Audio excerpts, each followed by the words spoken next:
curcuma.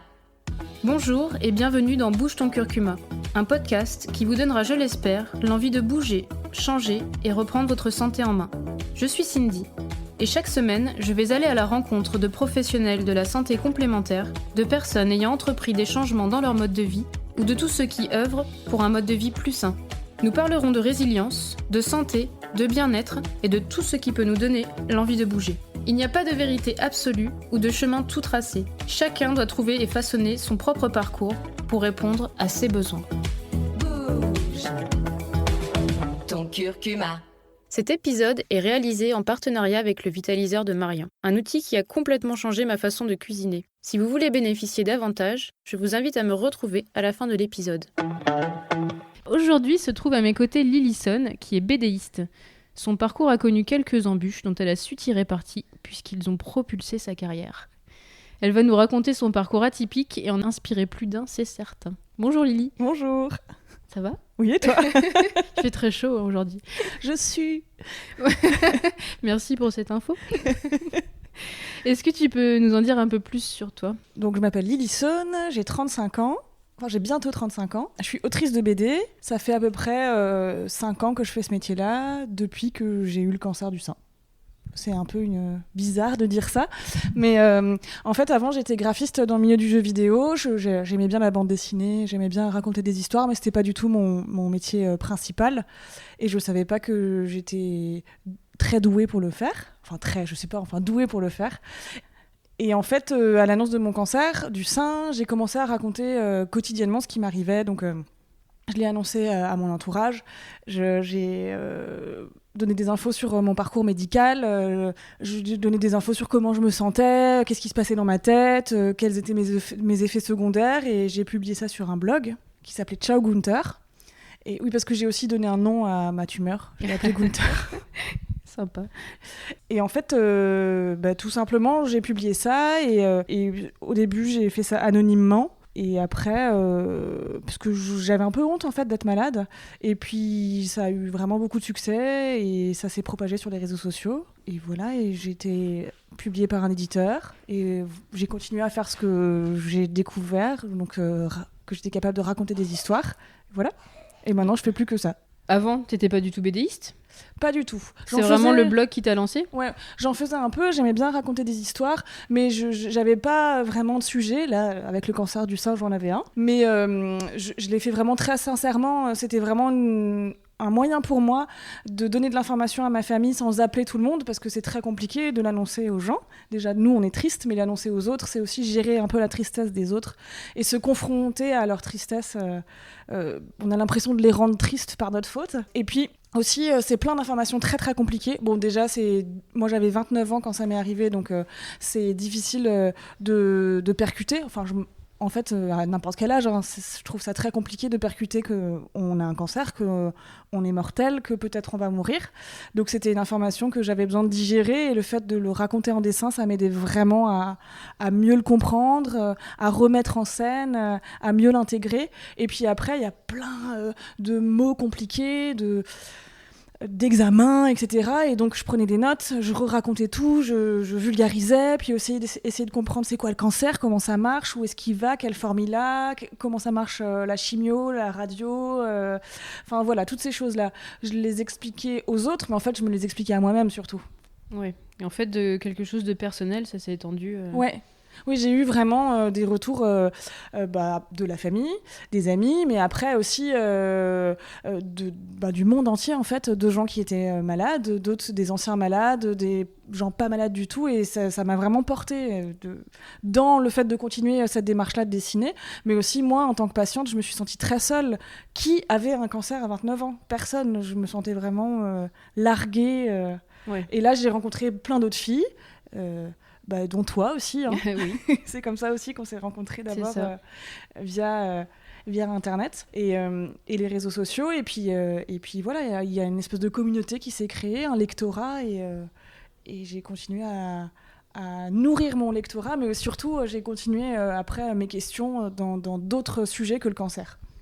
Donc après, t'es devenue un peu une pionnière en fait sur le sujet aussi, parce qu'à l'époque, il n'y avait rien sur le sujet, sur les blogs. On en parlait très peu. C'était compliqué de trouver de l'information. C'est pour ça que tu le vulgarisais toi aussi d'ailleurs. Oui, c'était compliqué. Et puis surtout, il y avait une communication qui était destinée à des gens plus âgés. Ouais. La Ligue, leur public, c'est pas forcément des jeunes filles de 30 ans.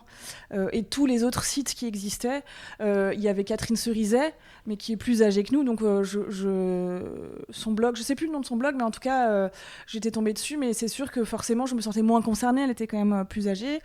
Il y avait une fille au Canada qui s'appelle Nali, qui elle communiquait dessus, donc là c'était pas mal, je me retrouvais un peu. Et puis c'est sûr que je t'ai trouvé toi, j'ai trouvé Charlotte, Mister K, j'ai trouvé les Frangines, Julie des Frangines, et puis on a un peu toutes grandi ensemble à ce moment-là en fait. Mais c'est sûr que j'ai créé, je pense, une façon de communiquer et une façon de vulgariser beaucoup plus détendue sur le sujet, parce que ça correspondait à mon âge et à ma façon de voir les choses. Et oui, j'avais pas l'impression que ça existait avant. Ouais, à ton envie aussi, parce que c'est vrai que c'est compliqué de rire d'un sujet aussi délicat, mais, oui.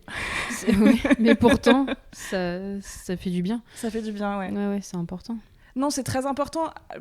Je me disais à ce moment-là, est-ce que j'ai le droit d'en rire ? J'avais envie d'en rire dès le début, mais je me disais, est-ce que j'ai le droit ? Et en même temps, je me suis dit, j'ai pas choisi d'être malade, alors je vais au moins choisir comment le vivre, et j'avais envie d'en rire. Mais sans me forcer, il n'y avait pas d'obligation. C'est juste que c'est quand même exutoire le rire, que tourner les choses à la rigolade, ça fait du bien en fait, ça permet de décompresser. Et quand tout est si compliqué, si dur, rajouter un petit peu de rire, tout d'un coup, tout devient beaucoup plus léger. Ouais, ça édulcore un petit peu plus. Moi, je me rappelle dans les salles d'attente, on regardait des vidéos et on rigolait avec mon mec et ça nous détendait. Parce que tout le monde devait te regarder bizarrement. Tout le monde me regardait bizarrement, effectivement, mais l'ambiance salle d'attente, c'est trop pesant. T'attends 2 heures des fois tes traitements, donc autant se détendre. Autant se détendre comme on peut. Tu vois, moi j'étais la plus jeune et donc on me regardait vraiment bizarrement dans les salles d'attente. Donc j'ai commencé à porter des leggings très colorés. Oui, avec des sushis, des licornes. Puis finalement, d'une certaine manière, je me déguisais un peu, de manière très confortable, parce qu'on attend longtemps. Et c'est devenu un espèce de petit rituel en me disant, autant s'habiller un peu follement, comme ça, au moins les gens, ils me regarderont pas pour ma jeunesse, mais au moins pour mes tenues un peu colorées. Et alors du coup, t'avais envie d'être BDiste avant qu'on te propose ce projet ? Oui, mais c'était un peu un rêve un peu caché. Souvent, on est le propre frein à ses rêves, parce qu'on a peur, on se dit qu'on n'est pas capable. J'avais jamais vraiment essayé, en fait. Je pensais pas que j'étais capable de raconter des histoires. Je pensais pas que j'étais douée, je pensais pas que j'étais capable de travailler aussi longtemps sur des sujets, de persévérer. Je pensais pas, voilà. Et là, tout d'un coup, ce projet-là est devenu catharsique, et en même temps c'est devenu un peu mon fil rouge et ma bouée de sauvetage, et puis il n'y a plus besoin d'avoir peur, puisque de toute façon j'étais complètement désinhibée, puisque tout d'un coup j'étais mortelle.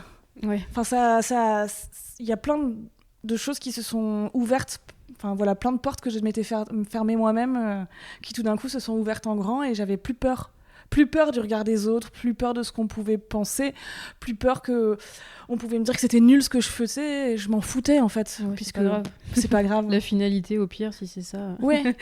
Si ça plaît pas, c'est pas très grave. Puis je le faisais pour moi, pour mon entourage, c'était pas grave. Ouais, bien sûr.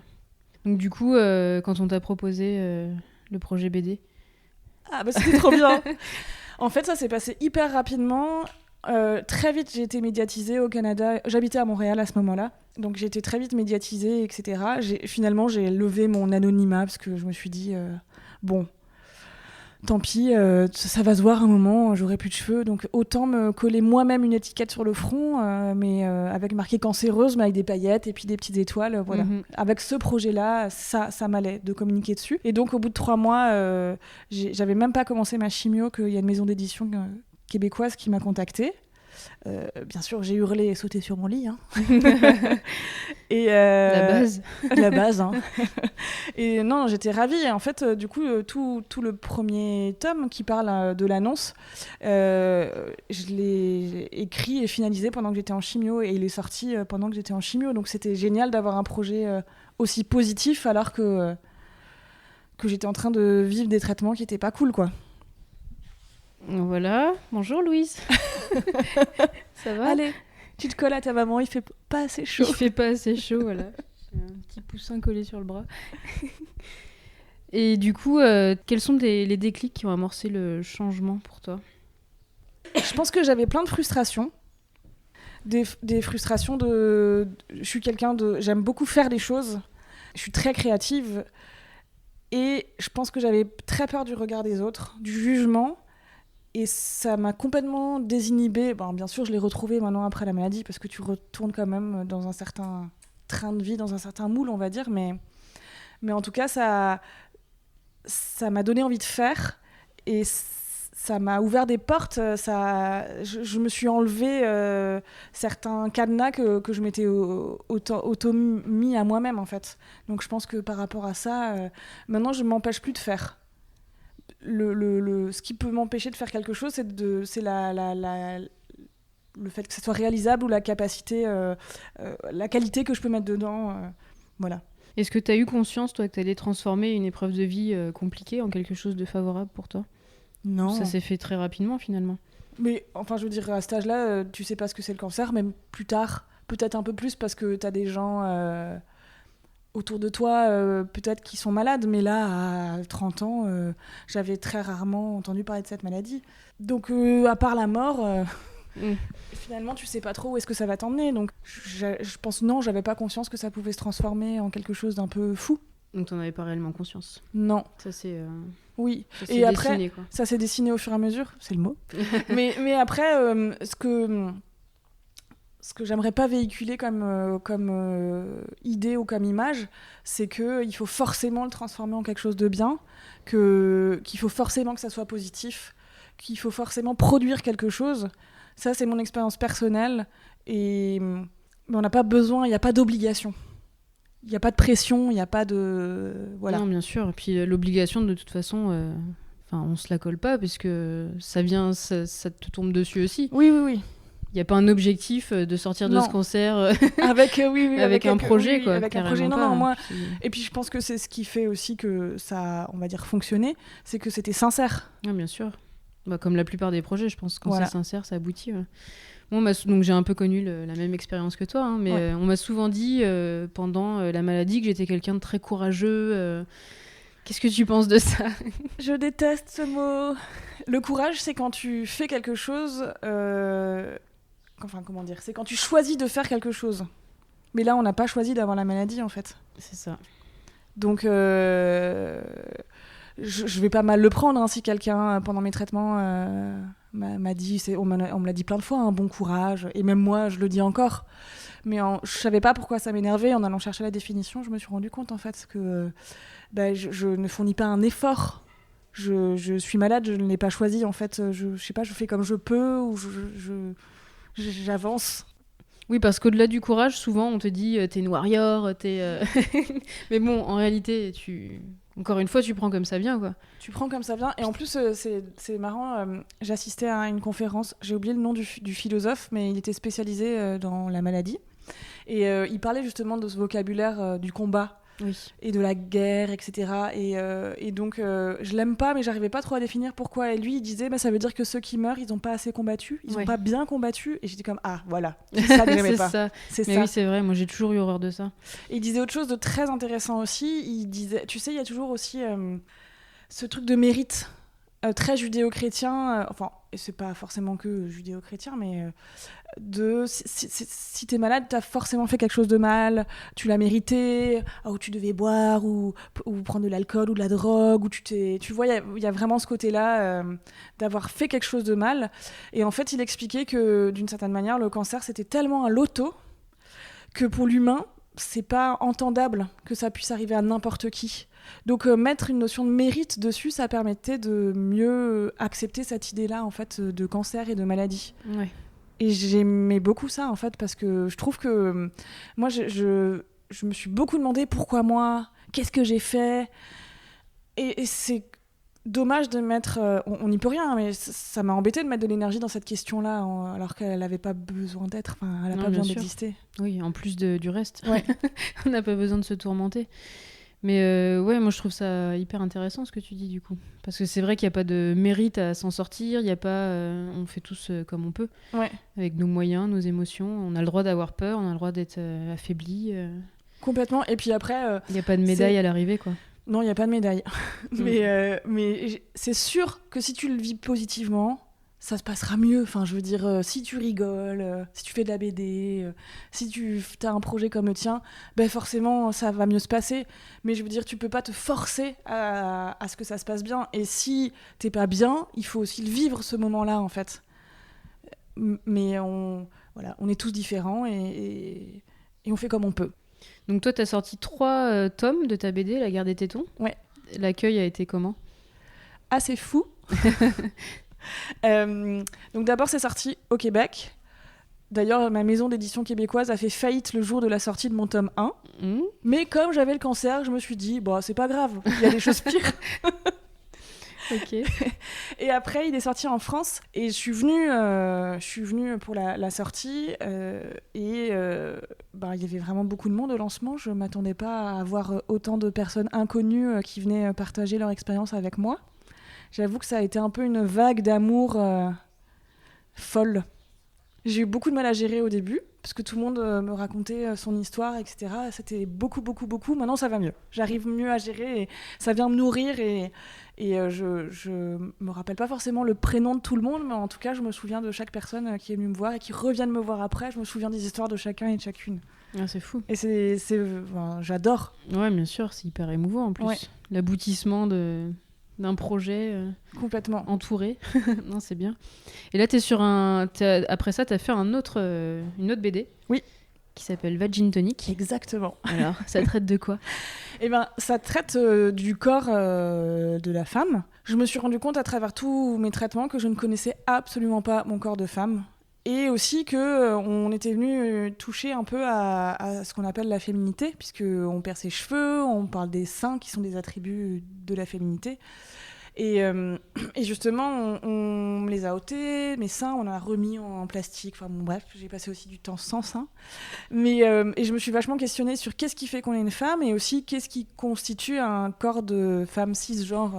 Et donc, à travers ma méconnaissance, ma désinformation et ma mésinformation aussi, parce qu'il y avait plein de choses que je pensais vraies et qui n'étaient pas. Oui, ça concerne tout le monde, ça. Oui, j'ai essayé de cheminer... c'est ça, à travers mon corps. Donc, je parle... de quoi je parle ? Déjà, j'ai découvert que mes ovaires contenaient tous les ovules de toute ma vie depuis que j'étais née. Et qu'à partir de la puberté, il en relâchait tous les mois quelques-uns qui arrivaient à maturation ou pas, à maturité ou pas. Donc, je me suis sentie un peu conne de ne pas savoir ça. Donc, j'ai appelé un peu des gens autour de moi. Donc, il y avait plein de copines qui ne savaient pas. Ma mère ne savait pas non plus. Donc, je me suis dit que je pense qu'il y avait sûrement quelque chose à faire là-dedans.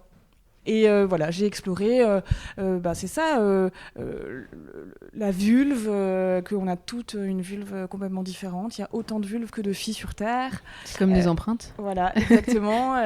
J'ai rencontré sage-femme, gynéco. Je parle des seins, des poils, des menstruations, des protections hygiéniques, où elles sont nées, de quoi elles sont faites, elles existent depuis quand, de sexualité. Ça explore vraiment tout. C'est une première marche vers des questionnements sur ces sujets-là. C'est un petit labo des curiosités. Exactement. Et toujours en BD avec de l'humour et plein de couleurs. Et est-ce que tu as un nouveau projet là, sur lequel tu travailles ? Alors là, en septembre, y a ma nouvelle BD qui s'appelle Mama, qui traite de l'instinct... c'est ma déconstruction de l'instinct maternel. Parce que j'ai eu un enfant entre-temps. Et je me suis posé beaucoup de questions du coup, sur pourquoi je faisais un enfant et d'où venait éventuellement ce désir et qu'est-ce qui faisait que j'en voulais un et puis pourquoi est-ce que quand il serait là je saurais forcément comment m'en occuper, pourquoi souvent c'était moi qui me retrouvais à gérer plein de questions par rapport à cet enfant-là. Enfin voilà, je me suis posé plein de questions et puis il y avait plein d'injonctions aussi qui me plaisaient pas trop par rapport à la maternité. J'avais envie un peu de déconstruire pour le reconstruire à ma façon. Donc j'explore pareil l'histoire, j'interviewe des gens et puis je me questionne aussi beaucoup moi sur ce que je ressens pendant ma grossesse et à la naissance. Et voilà. Du coup, à chaque projet, en fait, ça te fait avancer aussi. Oui, Dans ta complètement. réflexion, c'est ça qui est chouette. c'est un bon mix. T'as un nouveau projet sur les poils. Oui. Alors, qu'est-ce que c'est que ce projet ? Pourquoi le poil ? J'ai envie d'interroger l'injonction du non-poil féminin. Quand on a été malade, on a perdu nos cheveux. C'est vraiment l'espèce de stigmate très fort de la maladie. Mais j'ai surtout perdu tous les autres poils de mon corps. Ce qui était assez drôle parce que je ne l'avais pas imaginé. Donc quand j'ai perdu mes poils pubiens sous la douche, j'ai quand même beaucoup ri. Mais parce que je m'y attendais pas du tout. J'avais oublié en fait que les cheveux, c'est aussi tout le reste. J'ai trouvé ça très étrange de ressembler d'avoir un sexe de petite fille, mais en même temps, il y avait un côté très pornographique aussi. C'était vraiment très étrange. Et puis finalement, j'ai trouvé que c'était plutôt bien de plus avoir de poils sur les jambes parce qu'au moins, ça, c'était pas un problème pendant 6 mois. Comme ça, je pouvais me concentrer sur le reste. Et en fait, bizarrement, quand ces poils, ils ont recommencé à pousser, j'étais contente. Et j'ai trouvé ça vraiment étrange. Puis après, j'ai laissé ça. Et là, en ce moment, il y a plein de comptes Instagram que je suis. Donc, notamment au Québec, il y a Mes Poils. Donc, c'est un mouvement en fait, qui propose aux femmes pendant le mois de mai d'arrêter de s'épiler en fait, pour justement questionner cette injonction du non-poil, de la non-pilosité féminine. Et sachant que je suis dans ces questionnements-là, sur le corps, sur le regard de l'autre, sur ces injonctions à la féminité, j'ai envie de m'interroger là-dessus en fait. Et donc, ça fait maintenant... depuis le 1er mai que j'ai arrêté de m'épiler. C'est très difficile. C'est vrai. Ouais. Parce que finalement, cette injonction, elle est complètement imprimée dans moi. Donc moi, je trouve ça moche. Mais j'arrive pas à savoir si je trouve ça moche parce que la société a décidé que c'était moche ou si c'est parce que vraiment moi, en moi-même, je trouve ça vraiment laid. Mm-hmm. Donc, je suis en amour avec mes poils sous les bras. Là, j'ai passé un cap. Je les aime. Je trouve que ils sont beaux. Ça, je ne sens pas plus. J'ai aucun problème à lever mes bras, à montrer. Même des fois, quand on m'embête, j'ai presque envie de lever les bras. C'est presque un fuck féministe, tu vois. J'aime bien l'image. Mais après, sur les jambes, c'est compliqué. Tu vois, là, j'avais une fête de famille, donc je me suis bleaché les poils parce que j'assumais pas. Non, c'est ça. Il y a vraiment plein de questions. Moi, j'essaye de tenir le plus longtemps possible. Après, moi, je vois de mon côté, je pourrais faire la révolution. J'ai pas de poils, alors je m'épile rarement les jambes. Bon, voilà, on voit rien. T'as pas besoin de te poser la question. Ouais, mais comment je fais maintenant pour me rebeller? C'est mort. Choisis autre chose.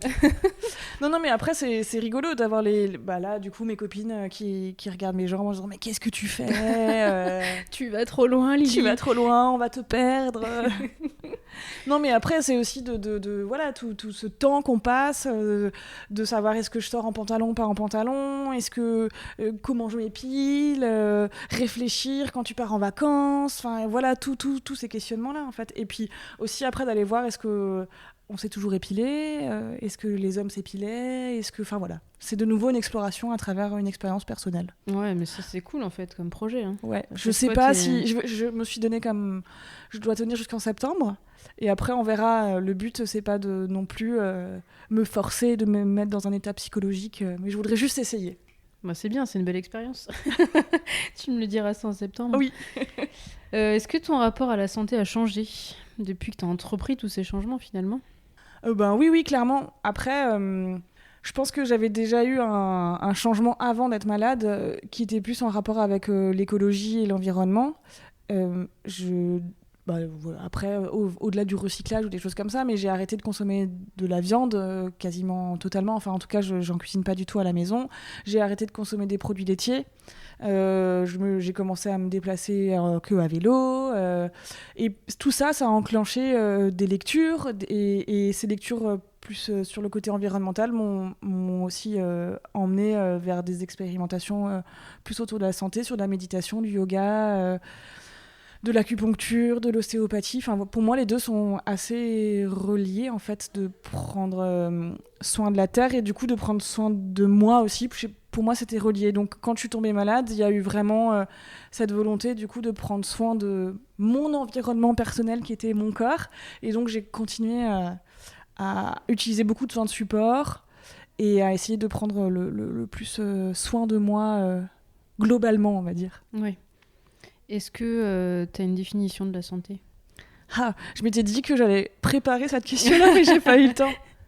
Oui, pour moi, c'est sûr que on peut, la santé, on peut le voir, c'est ça comme les petits bobos, et les maladies, etc. Mais pour moi, c'est plus un état de bien-être général, global, et du corps, mais de l'esprit.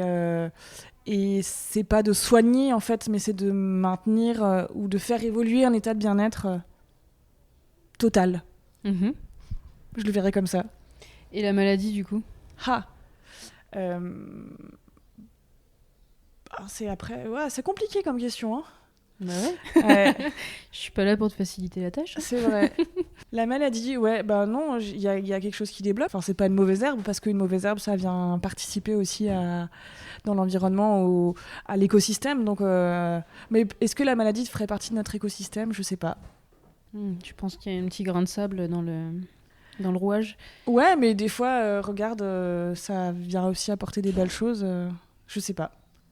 Je peux te dire ça au XXe siècle. Hein. Si on était plusieurs siècles avant, un grain de sable, tu meurs et il n'y a pas le choix. Hein. Ouais. Nous, maintenant, on a la possibilité de se faire soigner et de pouvoir continuer à vivre. Mais avant, c'était pas comme ça.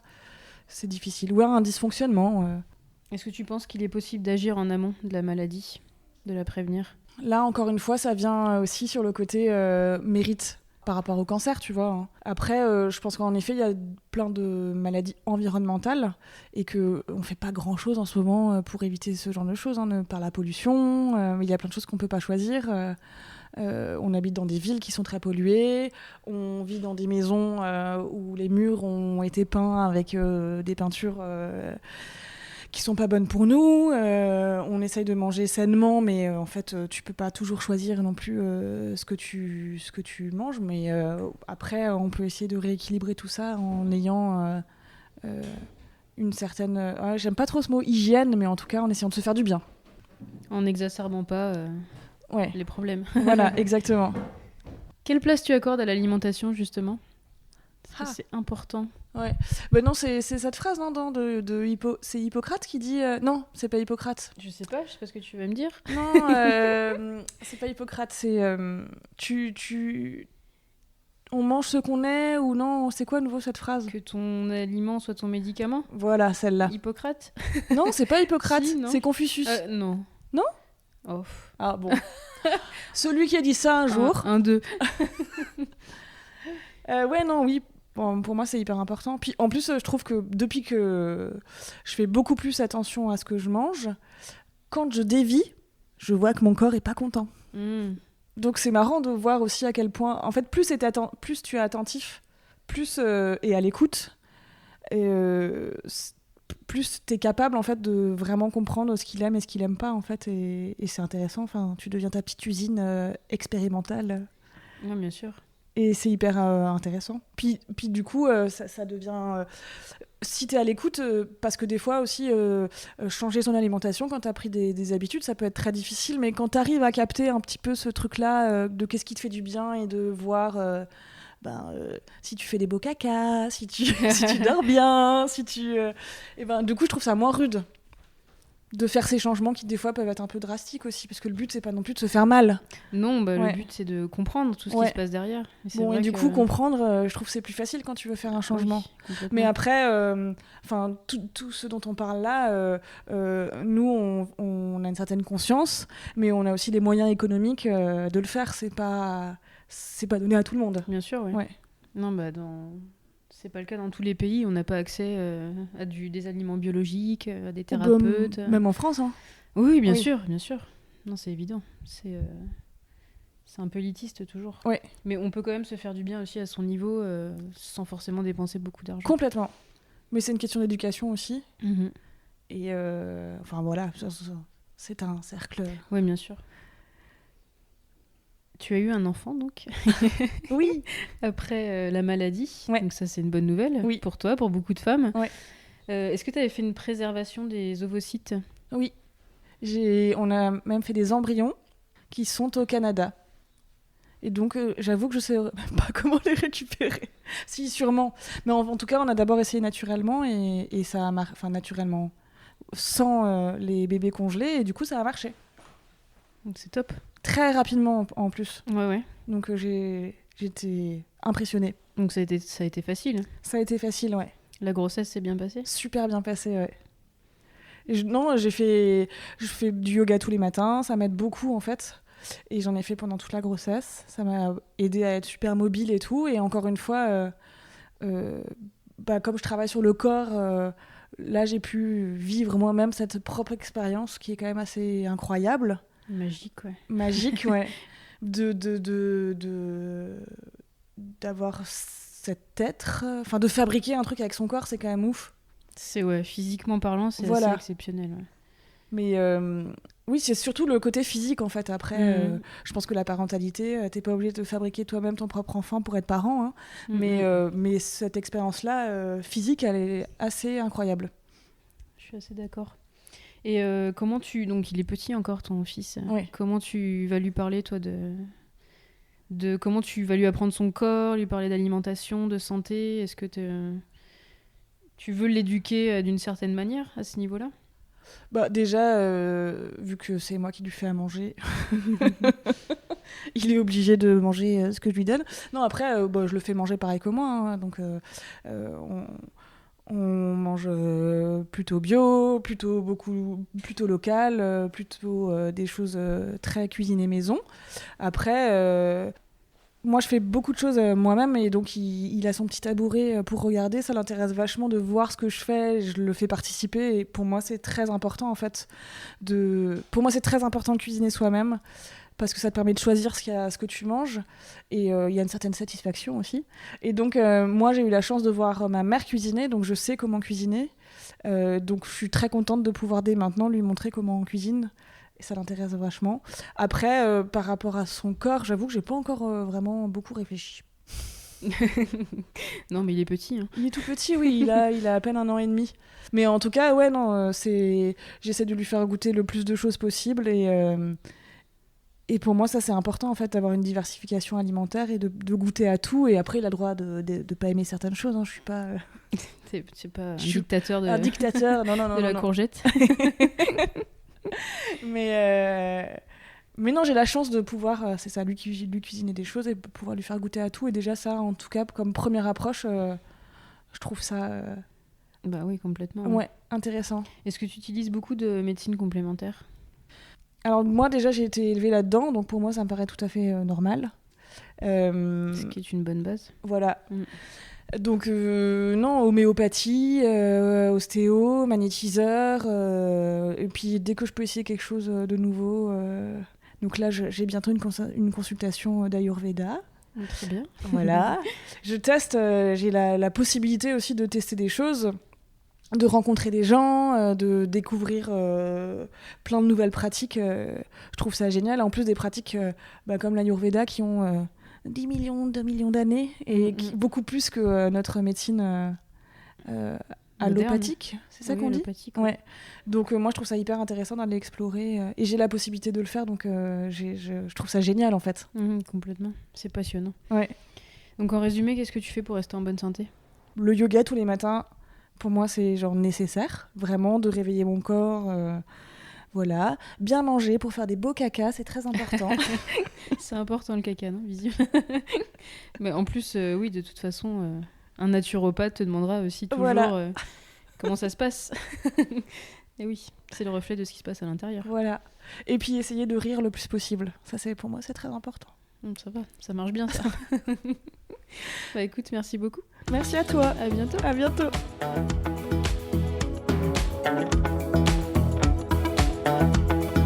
Bouge ton curcuma. Si le vitaliseur de Marion vous intéresse et que vous souhaitez bénéficier davantage, n'hésitez pas à me contacter via le site Curcuma Box en précisant que vous êtes auditeur de Bouge ton curcuma. À bientôt pour un prochain épisode.